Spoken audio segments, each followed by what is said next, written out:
NRF ranking जाहीर झाले. देशातील विविध विद्यापीठांचे आणि शैक्षणिक संस्थांचे रँकिंग घसरले तर काहींचे वाढले.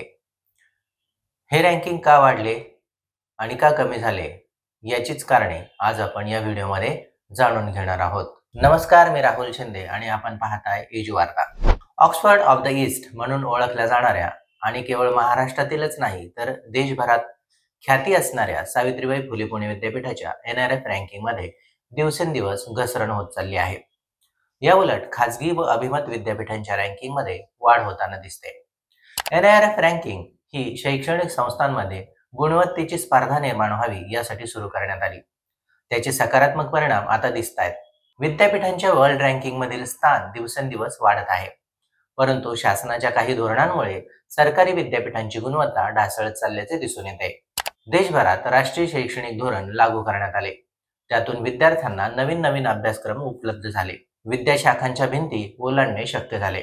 विद्यार्थ्यांच्या बाजूने ही चांगली बाब असली तरी याच विद्यार्थ्यांना शिकवण्यासाठी मात्र सध्या प्राध्यापक उपलब्ध नाहीत.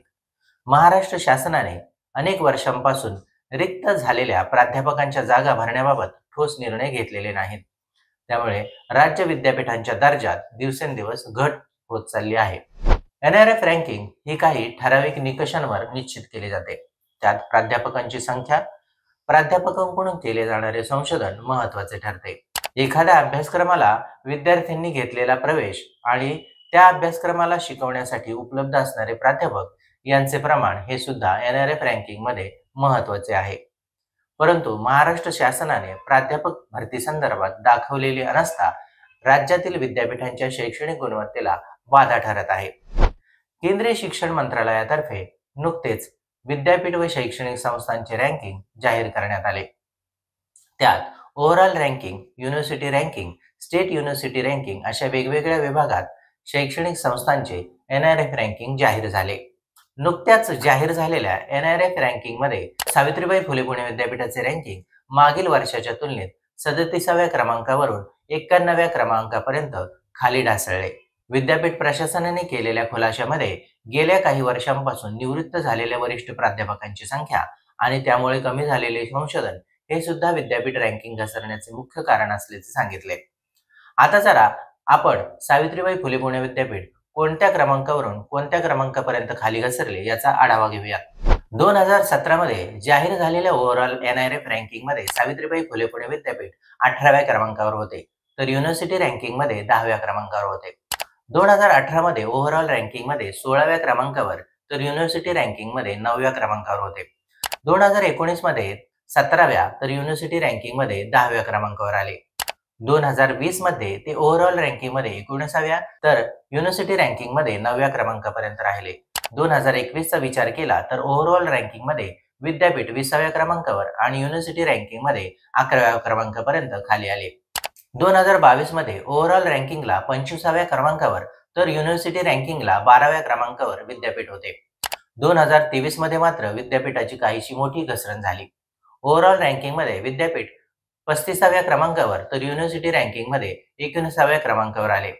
2024 मध्ये त्यात आणखी घसरण झाली आणि विद्यापीठ ओव्हरऑल रँकिंगमध्ये 37व्या क्रमांकावर तर विद्यापीठ रँकिंगमध्ये 23व्या क्रमांकावर घसरले.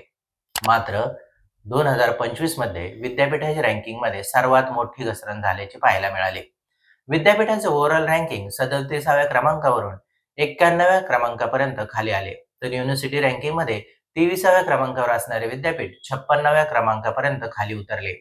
ही झाली सावित्रीबाई फुले पुणे विद्यापीठाची परिस्थिती. सिम्बायोसिस विद्यापीठाच्या रँकिंगमध्ये दिवसेंदिवस वाढ होत चालली असून मागील वर्षी 52व्या क्रमांकावर असणारे सिम्बायोसिस विद्यापीठ यंदा ओव्हरऑल रँकिंगमध्ये 40व्या क्रमांकापर्यंत पोहोचले आहे.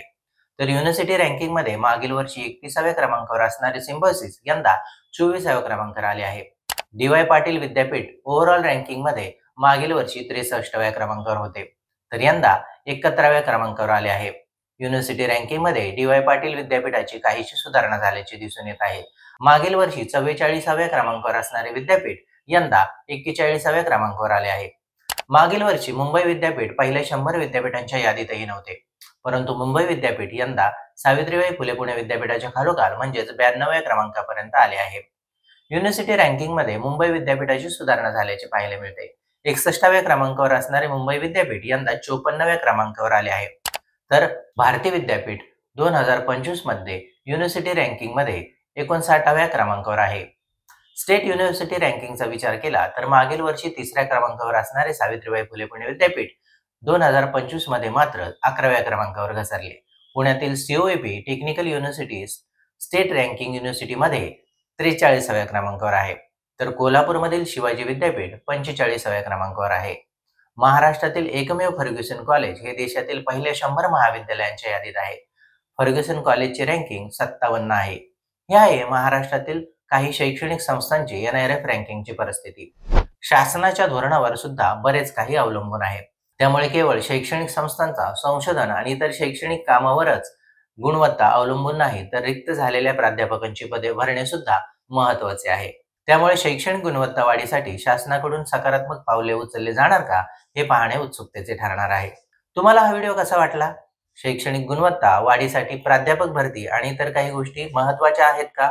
आणि त्या गोष्टी कोणत्या महत्त्वाच्या आहेत याबद्दल आम्हाला निश्चितच कळवा आणि कमेंट बॉक्समध्ये कमेंट लिहायला विसरू नका. धन्यवाद.